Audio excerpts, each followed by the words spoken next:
close friend in the shooting. Bashir says another friend is hospitalized along with a police officer.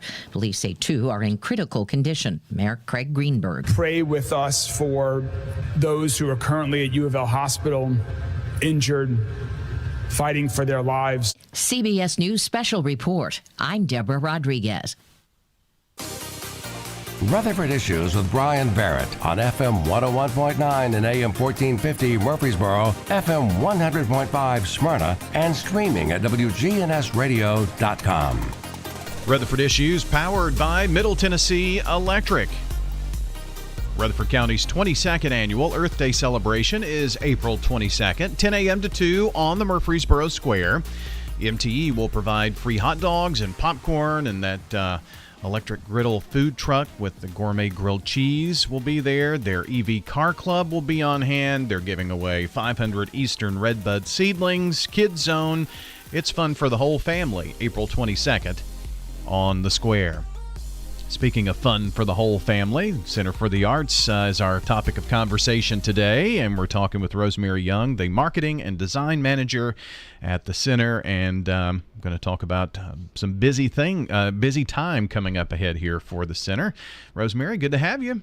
It's good to be here. Thanks for having me. Absolutely. So just heard Bart talking on Good Neighbor Events about a sold-out show again. Yes, The Sound of Music is coming up. Opening night is this Friday, and we are so excited, and we're fortunate enough to be sold out already.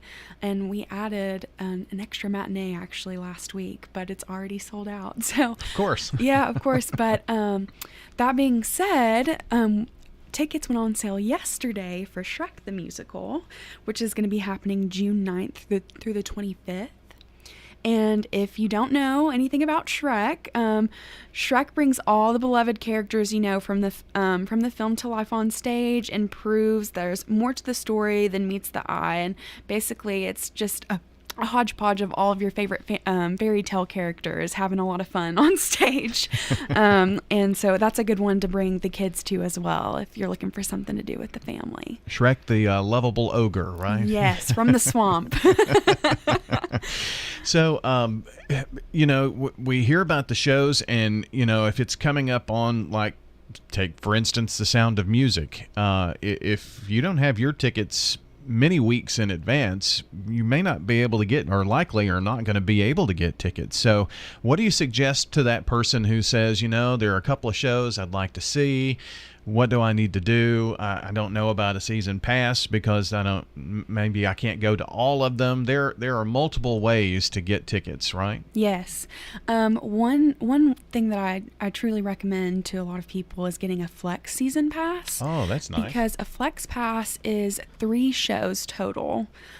So it's not too much of a commitment. And if there are 3 shows on there that you want to see, that's a great option, because our season pass holders, they get access to tickets way before the general public does. So we open up general public sales 2 months prior to opening night, and our season pass holders are going to be able to claim their tickets before that time.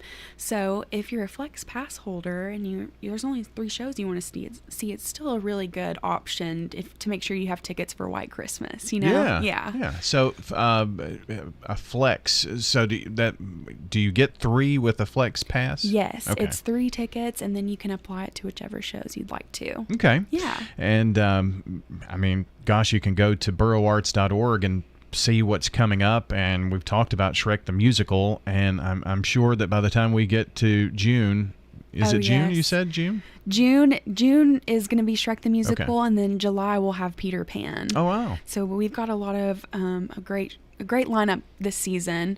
And after Peter Pan, there'll be Kinky Boots, and then after Kinky Boots, we have The Play That Goes Wrong in September. So lots of great things happening, lots of good shows going on, and if a season pass isn't exactly what you want to do, then I'd just say pay attention to our social medias. Give us a follow on Instagram, or like us on Facebook, and we will post whenever our tickets go on sale to the public. So Kinky Boots, that's one of those.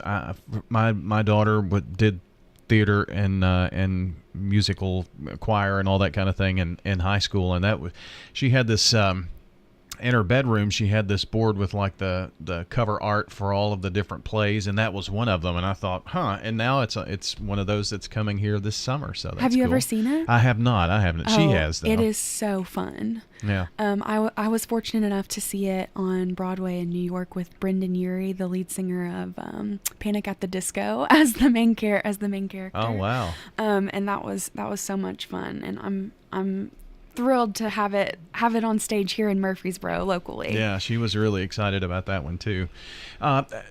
Here's a question. So you've got Sound of Music starting and then going through May 7th. Then May, there's kind of a little bit of a lull, and then June. Is that because of the Backstage Bash maybe, or is it just how the schedule went? It's just how the schedule went, but Okay. we do have the Backstage Bash coming up, and that's going to take place in the middle of the run of Sound of Music, and Okay. that is purposeful, and I'll tell you why. It's because at the Backstage Bash we're going to have performances from several of our volunteers, wink wink, nudge nudge, and that just may be one of the performances that we have there. Wow. That'll be cool. Yeah. We're going to talk a lot more about the Backstage Bash coming up here in just a second, but did want to remind you, Sound of Music sold out, unfortunately. Is there a waiting list of any type? There is. We have a waiting list. If you want to call our box office number is 615-904-2787, or you can reach out to our box office members at info@boroarts, BOROARTS.org, and they'll be happy to take care of you, put you on a wait list. It is possible to show up the night of a show and get on the wait list and see if there are a couple of seats that are no shows, and get yourself in there. It does happen more often than you would think. So, well, hopefully folks will entertain Season Pass or the Flex Pass, great ways to ensure that you have a ticket to the show that you would like to see. And Shrek the Musical, again, tickets, did they go on sale today? Or they went on sale yesterday. Wow. Actually. Okay. Yes. So now would be a really good time to get your tickets for Shrek the Musical. I bet. We are talking with Rosemary Young. She is the marketing and design manager at the Center for the Arts. Last time when you were on, which I guess was your first time, wasn't it? It was, yes. Yeah. I remember we were talking about Jeff Carlton's art exhibit, and Yes. I know that went very well. Very well. And in fact, it went so well. He asked me when he was taking down his exhibit, he said, "Are you booked up for the rest of the year?" Which we are, but I told him we'd be so happy to have him back. So hopefully he'll be back in next year to have another exhibit with us.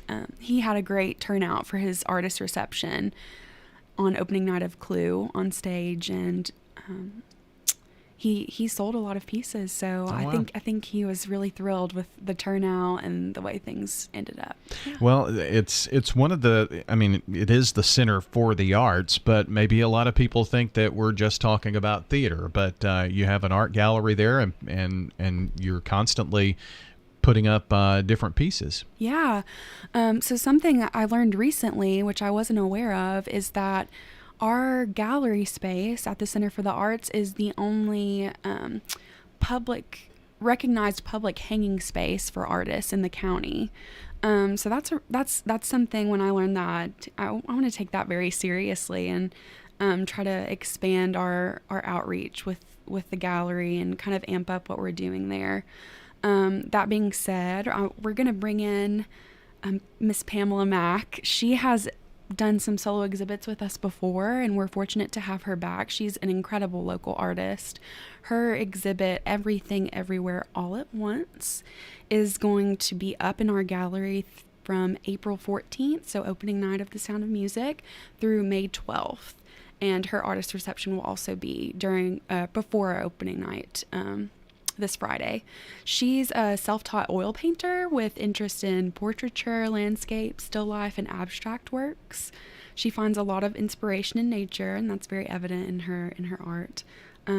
She's been drawn to art since she was a child, but she said that she hadn't actually started painting until she was 50, and which is really hard to believe. It is. Because she's incredible, but something Pamela told me. She said she enjoys and finds everything about the painting process exhilarating, especially the creation of something that was not there before, bringing art out of the void. We're really excited to have Pamela in our exhibit, and again, she's going to be there April 14th through May 12th. And our gallery space is open to the public Monday through Friday, 9 a.m. to 4 p.m. Doesn't cost a thing. You just come on in and take a look around our gallery. We want to make sure that everyone in our community has access to art. Absolutely. And maybe there are artists out there listening in today that would love to have their art on display. So how would someone go about that? Absolutely. So we have a webpage. It's www.borougharts.org/art-gallery, and you can find that pretty easily by just going to our homepage, and it's under the Art Gallery tab. If you scroll all the way to the bottom of that main page, there's a submission form actually that artists can reach out to me through, and that's how myself and the art council go through artists and pick people for artist receptions and art gallery exhibit slots. Yeah, and as you were mentioning it, I just went to all of those places, and it shows the current exhibits, and you can actually see a little information there, and past exhibits. It tells you about the gallery's dimensions and all that kind of stuff, so you make sure that you have all of that. And there, even on your past art exhibits, there are some I guess photos of some of their artwork, which is kind of cool to see. Yeah, if you missed any exhibits that you were really hoping to go to over the past year, we make sure that those are still accessible to you on our webpage. So you can go through and click through some of their artwork and read their bios and kind of learn more about their backgrounds. So we try to keep that readily available to everyone. Rosemary Young with us from the Center for the Arts, the Marketing and Design Manager, and Backstage Bash. We need to make sure we get this in because that is a big event for the center. Yes, the Backstage Bash is the Center for the Arts annual fundraiser. It's our only fundraiser for the year. So it's important that we get as much participation in this as possible. And it's going to be a little bit different this year. I'm really excited. I think we're going to have more performances, and we're going to have a sit-down plated dinner instead of a buffet, and I think it's going to be a really nice upscale event where we're going to be able to celebrate not only the Center for the Arts, but just arts in Middle Tennessee. So again, that's taking place April 22nd, 2023, and that's right in front of the Center for the Arts. It's a covered outdoor, tinted outdoor event and indoor event as well. So yeah, I think on April 22nd, you guys should go celebrate on the square for Earth Day, and then come down to the Backstage Bash that evening, do a little costume change. There you go. Stay and have a good time. So April 22nd. So if folks have never been, you're going to utilize the indoor space, but also the outside space with the cover tents, and so it'll be outside, but you've got cover and all that kind of takes place. Yes, so outside is where we'll have our dinner and our performances and our speeches from Regina, our executive director, and some other really influential people, and there will be silent auctions, there will be a live auction, and we'll have an after party actually backstage. We're calling it backstage because you're actually going to get to travel backstage through our building and go into what used to be Tasty Table for the after party event. It's going to be very, very fun and different. I'm excited for people returning to this event because it's going to feel like a new event. Yeah. Yeah.